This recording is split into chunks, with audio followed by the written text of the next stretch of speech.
जय हिंद बच्चों। आशा करता हूँ आप सभी बहुत अच्छे होंगे। मैं मनदीप सिंह आज आपको थर्मोडायनेमिक्स पढ़ाऊँगा और उसके लेक्चर नंबर 1 हम शुरू करने वाले हैं। आप सभी का स्वागत है।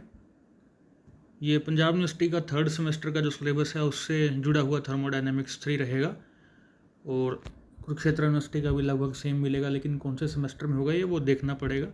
इसी तरह से बाकी यूनिवर्सिटीज़ के बच्चे भी देख सकते हैं। आइए शुरू करते हैं। सभी ने 11th-12th में थर्मोडायनेमिक्स पढ़ रखी है। सो डायनामिक्स मीन्स मूवमेंट है और थर्मो मीन्स हीट है या एनर्जी है। So it is the branch of science that deals with the study of energy, heat और work and how they relate to each other. यहाँ से हमारा जो सिलेबस है सीधा वो शुरू कर रहा हूँ मैं। तो पहला है हेल्महोल्ट्ज़ फ्री एनर्जी और हेल्महोल्ट्ज़ फंक्शन और वर्क फंक्शन। ए से डिनोट करते हैं इसको एंड इट्स फिजिकल सिग्निफिकेंस। तो 3 नाम हैं, आपको तीनों ध्यान में रखने होंगे, Helmholtz free energy, Helmholtz function और वर्क फंक्शन, क्योंकि किसी भी नाम से आपको पूछा जा सकता है। इसको ए से डिनोट करते हैं। जर्मन वर्ड आर्बिट से हमें ये ए मिला है और उसका मतलब होता है वर्क। जैसे आपने गिब्स फ्री एनर्जी जी पढ़ा था, ठीक है, उसी तरह से ये हेल्महोल्ट्ज़ फ्री एनर्जी होता है। हम गिब्स फ्री एनर्जी भी देखेंगे बाद में। तो A is equal to U minus T S होता है। इनिशियल स्टेट के लिए A1 मान लेते हैं, E1 माइनस TS1 या U1 माइनस TS1, ठीक है।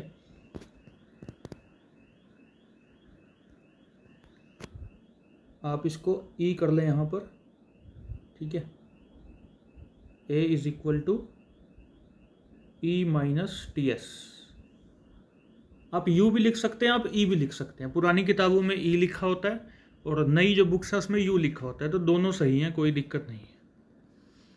तो इनिशियल स्टेट के लिए ये माना मैंने E1 माइनस TS1 और फाइनल स्टेट के लिए E2 माइनस TS2 और डेल्टा ए यानी कि चेंज अगर निकालना है हमें तो A2 माइनस A1 कर देंगे। इस तरह से हमें ये मिल जाएगा E2 minus TS1 minus E1 और माइनस माइनस ये क्या हो जाएगा प्लस TS1। तो यहाँ से हमें delta E minus T delta S equation मिल जाएगी। सिंपल सा है बिल्कुल। एंट्रोपी चेंज, हो सकता है आपने ये पढ़ा हो सकता है आपने ना पढ़ा हो, लेकिन आपको ये फॉर्मूला याद रखना है बच्चे, ये बहुत काम आएगा, ठीक है। Delta S is equal to Q reversible by T. Delta S किसके बराबर होता है, क्यू बाय टी के। यहाँ से आप इसको ऐसे भी याद रख सकते हैं, टी डेल्टा एस किसके बराबर आया, क्यू रिवर्सिबल। एक रिवर्सिबल प्रोसेस होती है, एक इरिवर्सिबल प्रोसेस होती है। रिवर्सिबल का मतलब है जो वापस जा सके, इसका मतलब वहाँ इक्विलिब्रियम की बात होगी। इरिवर्सिबल मतलब इक्विलिब्रियम नहीं रहेगा, ठीक है। तो delta S Q reversible by T होता है, ये आपको याद रखना है। या तो आपने पिछली क्लास में पढ़ा होगा सेमेस्टर में, या नहीं हो पढ़ा होगा तो आगे आप पढ़ लेंगे कभी ना कभी, ठीक है। First law of thermodynamics 11th-12th class में पढ़ रखा है आपने। तो डेल्टा ई किसके बराबर होता है, Q reversible minus W max. Delta E is equal to Q plus W या क्यू माइनस डब्ल्यू होता है ना। वर्क डन बाय सिस्टम होता है तो ये माइनस होता है, बाय सराउंडिंग होता है तो ये प्लस हो जाता है। ये आप लोगों ने पढ़ रखा होगा, ठीक है। तो हमने लिया delta is equal to Q minus W. अब इन सबको हम फर्स्ट इक्वेशन में डाल देते हैं। फर्स्ट इक्वेशन कौन सी है, delta E minus T delta S. तो delta E minus T delta S, delta E की वैल्यू हमारे पास ये रही, ये डाल दी हमने यहाँ। माइनस टी डेल्टा एस था, टी तो ये रहा, और डेल्टा एस की वैल्यू ये रही, ये भी हमने डाल दी बच्चों, क्यू बाय टी, ठीक है। टी से टी कैंसिल हो जाएगा, क्यू से क्यू कैंसिल हो जाएगा, बचा क्या हमारे पास, माइनस डब्ल्यू मैक्स। और माइनस को मैं कहाँ ले गया हूँ, यहाँ पर आप देख सकते हो, minus delta A is equal to W max, ये आया हमारे पास फाइनल। यानी कि डेल्टा ए का डिक्रीज होना W max maximum work done के बराबर होगा। So physical significance is that for a process occurring at constant temperature the decrease in work function A, ये माइनस लगाया ना, decrease is equal to maximum work done by the system.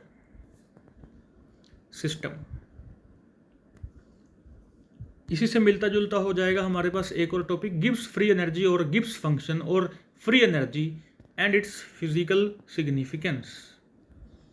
तो पिछला था Helmholtz energy, यहाँ पे Gibbs free energy है। पिछला था हेल्महोल्ट्ज फंक्शन, यहाँ गिब्स फंक्शन है। और वो वर्क फंक्शन था, ये फ्री एनर्जी है। तीनों नाम इसके भी आप जरूर याद रखिएगा। तो G is equal to H minus T S आप लोगों ने पढ़ रखा है बच्चे, आपने delta G is equal to delta H minus T delta S ये पढ़ रखा होगा 11th या 12th क्लास में, दोनों में पढ़ा होगा आपने कहीं ना कहीं, ठीक है। तो उसी को निकालना है। तो G1 is equal to H one minus T S one ले लेंगे हम, फाइनल ले लेंगे। G2 is equal to H two minus T S two ले लेंगे, दोनों को माइनस कर देंगे तो डेल्टा G निकल आएगा, delta H minus T delta S, जो कि आपने 11th-12th में पढ़ा है। As we know from enthalpy change definition, अब एंथैल्पी चेंज की जो डेफिनेशन है या एंथैल्पी का जो फॉर्मूला होता है जो 11th-12th क्लास में आपने पढ़ रखा है वो ये रहा, delta H is equal to delta E plus P delta V. इसको वैल्यू को हम यहाँ रख देंगे, पुट कर देंगे इसमें। तो डेल्टा जी क्या बन जाएगा, delta E plus P delta V minus T delta S. बिल्कुल सिंपल है, यहाँ तक पहुँच गए हम।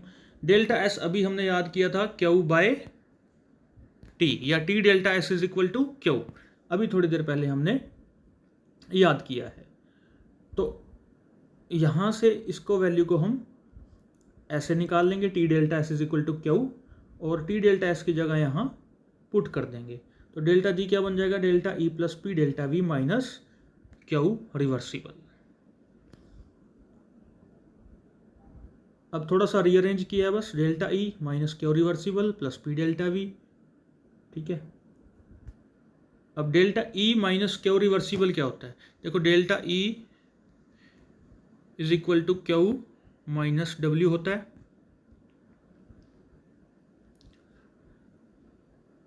और यहाँ से अगर आप क्यू को उधर ले जाएंगे, delta E minus Q is equal to minus W आ जाएगा। So this is delta E minus Q, ये किसके बराबर आ रहा है हमारा, माइनस डब्ल्यू के बराबर आ रहा है, तो हमने रख दिया minus W max plus P delta V, ठीक है। बिल्कुल सिंपल है, माइनस से मल्टीप्लाई कर दीजिए दोनों तरफ, तो माइनस डेल्टा जी हो जाएगा, माइनस माइनस प्लस हो जाएगा W, minus P delta we हो जाएगा। तो हमारे पास अल्टीमेटली लास्ट में ये आया है। और पी डेल्टा वी क्या होता है, वर्क ऑफ एक्सपेंशन। ये पी डेल्टा वी आपने 11th-12th क्लास में पढ़ रखा है कि इसको वर्क ऑफ एक्सपेंशन बोलते हैं, ठीक है।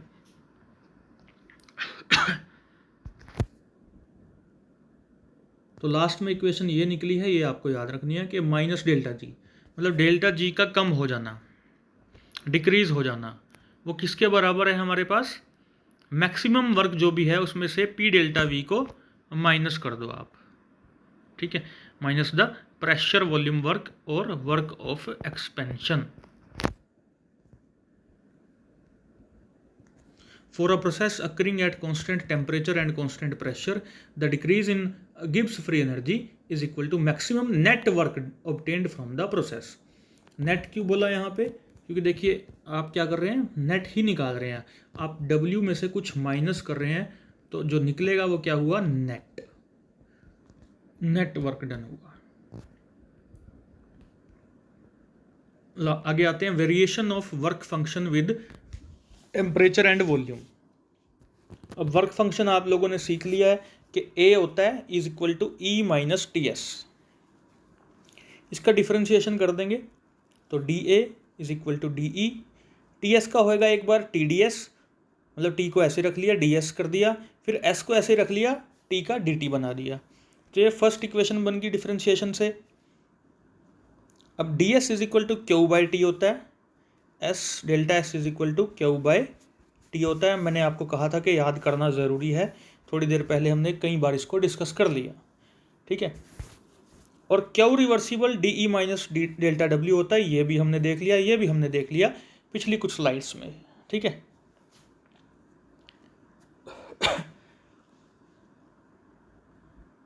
और डेल्टा डब्ल्यू क्या होता है, ये माइनस पी डेल्टा वी या माइनस पी डी वी, ये भी आप सबको पता है। वर्क ऑफ एक्सपेंशन, ये भी हमने डिस्कस किया थोड़ी देर पहले। अब इनको रख देते हैं ऊपर वाली इक्वेशन में, फर्स्ट वाली में। उससे पहले हम इसको यहाँ रखेंगे, पी डी वी को यहाँ रखेंगे तो माइनस माइनस प्लस हो जाएगा, ये रहा, ठीक है। इसको हमने कहाँ रखा, यहाँ रखा, तो ये बन गया हमारे पास। अब क्यू रिवर्सिबल किसके बराबर होता है, टी डी एस के, तो टी डी एस रख दिया, D E plus P D V. अब इसको हम फर्स्ट इक्वेशन में डाल देंगे, ठीक है। तो फर्स्ट इक्वेशन में इसको डाल देते हैं, इस वाली को, तो डी ई ये रहा, ये रहा। टी डी एस की वैल्यू कहाँ से आ रही है हमारे पास, यहाँ से आ रही है, तो ये क्या है, D E minus P D V, क्योंकि टी डी एस के आगे माइनस का सिंबल है तो ये माइनस हो जाएगा, ये माइनस हो जाएगा, तो minus D E minus P D V minus S T D S D T, ये यहीं ऐसे का ऐसे रख लिया, ठीक है। यानी कि इस इक्वेशन को माइनस से मल्टीप्लाई कर दिया है, क्योंकि माइनस यहाँ है टी डी एस के सामने, ठीक है। जो मेडिकल के बच्चे हैं कॉपी में जब करके देखेंगे तो बिल्कुल आसान लगेगा, जब तक आप नहीं करके देखेंगे तब तक थोड़ी दिक्कत रहेगी, है ना।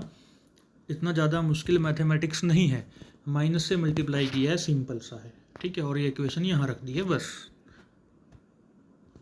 घबराना नहीं है मेडिकल के बच्चों को, मैंने आपको तरीका कई बार बताया है कि कहीं भी दिक्कत आई नॉन मेडिकल के अपने साथियों को पकड़ना है, उनसे पूछ लेना है, ठीक है।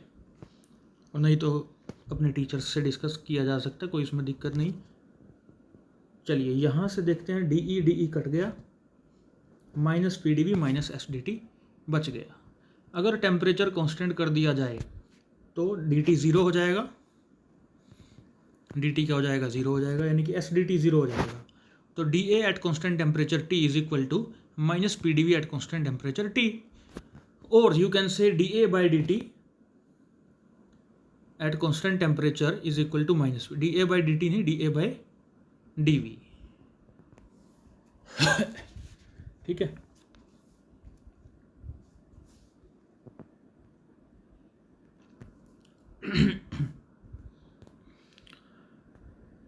आगे बढ़ते हैं। एट कांस्टेंट वॉल्यूम, अब कांस्टेंट वॉल्यूम कर देंगे तो देखिए क्या होगा, इस इक्वेशन में वॉल्यूम कांस्टेंट कर देंगे तो डी वी क्या हो जाएगा, ज़ीरो, यानी कि ये पी डी वी क्या हो जाएगा, ज़ीरो। तो बचा क्या, D A is equal to minus S D T, तो D A at constant volume is equal to minus S D T at constant volume, D A by D T at constant volume is equal to minus S हम लिख सकते हैं, ठीक है। और this is the equation for overall process at constant temperature.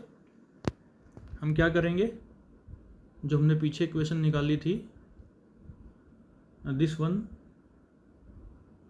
D A at constant temperature is equal to minus P D V at constant temperature, इसको लिखेंगे D A at constant temperature is equal to minus P D V at constant temperature, और integrate कर देंगे V1 से V2, ठीक है, integrate कर देंगे।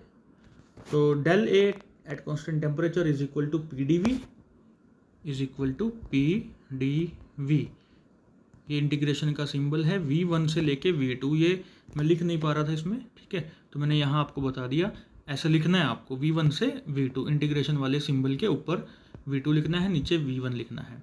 अब हमें पता है PV is equal to NRT होता है, P is equal to NRT by V होता है, P की जगह हम क्या डाल देंगे, NRT बाई V dV, और इंटीग्रेशन के सिंबल के ऊपर V1 V2 रहेगा। NRT कॉमन, सॉरी, NRT को हम बाहर ले लेंगे, क्यों ले लेंगे, क्योंकि ये कांस्टेंट है, ठीक है। और 1 बाई वी डी वी का इंटीग्रेशन क्या होएगा, 1 by we D we, V1 से V2, ये हो जाएगा नेचुरल लॉग V, और V की वैल्यू क्या रखेंगे, V2 minus ln V1, ln V2 minus ln V1, इसको लिख सकते हैं ln V2 bye V1, ln V2 bye V1, ठीक है। तो ये चीज़ आपके सामने यहाँ रही है, ln V2 बाय V1, ठीक है। मैंने करके दिखा दिया है सारा हाथ से, राइटिंग थोड़ी ऐसी आएगी कि मोबाइल पे जब फिंगर से लिखते हैं तो ऐसा ही लिखा जाता है, तो थोड़ा सा आप समझ लीजिएगा, ठीक है, इस बात को। और इसको हम कह सकते हैं कि माइनस W मैक्स के बराबर आ गया, ठीक है, ये इक्वेशन याद रखनी है आपने, ये वाली इम्पोर्टेंट है। ऐसा ही कुछ आपको यहाँ देखने को मिलेगा कि वेरिएशन ऑफ गिब्स फंक्शन देखना है विद टेम्परेचर एंड प्रेशर। ठीक है, पीछे हमने जो देखा है वो टेम्परेचर एंड वॉल्यूम है, ये ध्यान में रखिएगा। और अब हम जो देख रहे हैं वो टेम्परेचर एंड प्रेशर के साथ है। तो जी एच माइनस टी एस के बराबर होता है, H E plus P V के बराबर होता है, हमने डिस्कस कर लिया, +1 +2 में भी आपने पढ़ रखा है। ई प्लस पी वी ऊपर रख दिया हमने एच की जगह, तो ये बन गया। इसका कर दीजिए डिफरेंशिएशन, तो D G is equal to D E, P V का क्या बनेगा, एक बार पी डी वी एक बार वी डी पी, एक बार P को छोड़ देना है V का कर देना है, एक बार V को छोड़ देना है P का कर देना है। और ऐसा ही कुछ TS में करना है, T को रख लिया ऐसे ही DS कर दिया, S को रख लिया ऐसे ही DT कर दिया। ठीक है, तो डिफरेंशिएशन ये हो गया। अब DS आपको पता है क्यू रिवर्सिबल बाई T, बहुत बार पढ़ लिया आज हमने। Q reversible DE minus DW, ये भी हमने बहुत बार पढ़ लिया। और DW माइनस PDV के बराबर होता है, P डेल्टा V कह लीजिए, PDV कह लीजिए, इन्फिनिट सिमलीस, यानी कि बहुत छोटे लेवल पे जब बात कर रहे हैं तो डी लगा देते हैं। ठीक है ना, तो डेल्टा के और रिवर्सिबल क्या बन गया हमारा, D E minus delta W, delta W की जगह हमने माइनस पी डी वी रखा तो माइनस माइनस प्लस हो गया, प्लस पी डी वी बन गया। और क्या रिवर्सिबल की जगह हम क्या रख सकते हैं, टी डी एस, कई बार पढ़ लिया हमने, T D S is equal to D E plus P D V होता है। ये बन गई इक्वेशन, इसको रख देंगे हम फर्स्ट वन में। ठीक है, D E plus P D V किसके बराबर होता है, टी डी एस के बराबर होता है। तो ये D E plus P D V किसके बराबर हो गया, टी डी एस के बराबर हो गया। किसके बराबर हो गया, टी डी एस के बराबर। ग्रीन में मैंने अभी शो किया है, बाकी ऐसे लिख लिया हमने। Plus V D P minus T D S minus S D T, ये प्लस वी डी पी आएगा, यहाँ पे प्लस वी डी पी आएगा। ठीक है, तो अगली देखिए V D P minus S D T, V D P minus S D T. इसको मैं ऐसे याद रखता था बच्चे बीएससी में, vada pav, V D P vada pav खाओ, एसिडिटी मिटाओ, मिटाओ का मतलब minus, vada pav acidity, acidity, V D P minus S D T. तो आप भी ऐसे याद रख सकते हैं इसको। ठीक है, टेम्परेचर अगर कांस्टेंट कर दें बच्चों, यानी कि डी टी ज़ीरो कर दें, तो D G T is equal to V D P at constant T बन जाएगा। और डी पी को नीचे ले जाएंगे, अगर आप डी जी के नीचे डी पी को ले जाएंगे, ठीक है, एट कॉन्स्टेंट टी, तो ये हमारा वी के बराबर आ जाएगा। फाइनल इक्वेशन हमारी ये आ जाएगी। ये दोनों इंपॉर्टेंट है। ठीक है, अब एट कॉन्स्टेंट प्रेशर वही सेम इक्वेशन हम उठाते हैं यहाँ से, कौन से वाली, ये वाली ले लेते हैं, एट कॉन्स्टेंट, ये वाली D G is equal to V D P minus S D T. तो कॉन्स्टेंट प्रेशर कर देंगे तो ये सारी जीरो हो जाएगा, वी डी पी जीरो हो जाएगा, तो क्या बचेगा, D G is equal to minus S D T, minus S D T, ये बचा। और डी जी के नीचे क्या ले जाएंगे आप, टी को ले जाएंगे, डी टी को, प्रेशर कॉन्स्टेंट कर रखा है तो किसके बराबर आएगा ये, एंट्रोपी का माइनस। ठीक है, ओवरऑल प्रोसेस की बात करें तो D G is equal to, overall process की बात करें D G T is equal to V D P, ये कहाँ से लिया हमने, ये यहाँ से उठाया। ठीक है, एट कॉन्स्टेंट टेम्परेचर बात कर रहे हैं। ठीक है, अब इसका इंटीग्रेशन कर देंगे हम P1 से लेके P2 तक, P1 से P2 तक। तो D G del G at constant T is equal to integration का सिंबल P1 से P2। मैं P1 P2 लिख नहीं पाया वहाँ, ठीक है, मैं लिखने की कोशिश कर रहा था, ये हो नहीं पाया, तो यहाँ लिख रहा हूँ, इसलिए VDP। इंटीग्रेशन के ऊपर आपने क्या लिखना है, P2, नीचे क्या लिखना है, P1, P1 से P2। PV is equal to NRT होता है, V निकाल लो, NRT बाई P होता है। V की वैल्यू आप कहाँ डाल देंगे, यहाँ डाल देंगे, तो NRT by P DP। NRT बाहर ले लेंगे क्योंकि उसका इंटीग्रेशन नहीं होगा, वो कांस्टेंट है। और 1 बाई पी डी पी का इंटीग्रेशन जैसे अभी पीछे हमने किया था, 1 बाई पी डी पी का क्या होता है, लोन या एलन पी। ठीक है, क्योंकि P2 माइनस P1 है तो हम क्या लिखेंगे इसको, ln P2 minus ln P1, और इसको हम क्या लिख सकते हैं, ln P2 divide by P1। Minus में है ना, तो माइनस में डिवाइड में लिख सकते हैं P2 बाय P1। तो यहाँ पे हमने यही लिखा है बच्चे, ये वाली इक्वेशन हमारी फाइनल इक्वेशन है। ठीक है, इसको आगे अगर देखना है कि आइसोथर्मल प्रोसेस के लिए P1 is 1, V1 is equal to P2 V2 होता है, और P1 बाय P2 यहाँ से हम निकाल लेंगे V2 बाय V1 होता है। तो P2 बाय P1 की जगह लिखना तो उल्टा हो जाएगा ना, V1 बाय V2 ये लिख देंगे। तो वॉल्यूम की टर्म्स में V1 बाय V2 आएगा, प्रेशर की टर्म्स में P2 बाय P1 आएगा। ठीक है, this one and this one both are important. तो 4 टॉपिक हमने कवर किए। आई होप आपको सारा समझ में आ जाएगा। सिंपल सा मैथमेटिक्स है। मुझे सुनने के लिए आप सभी का धन्यवाद। Thank you very much. जय हिंद।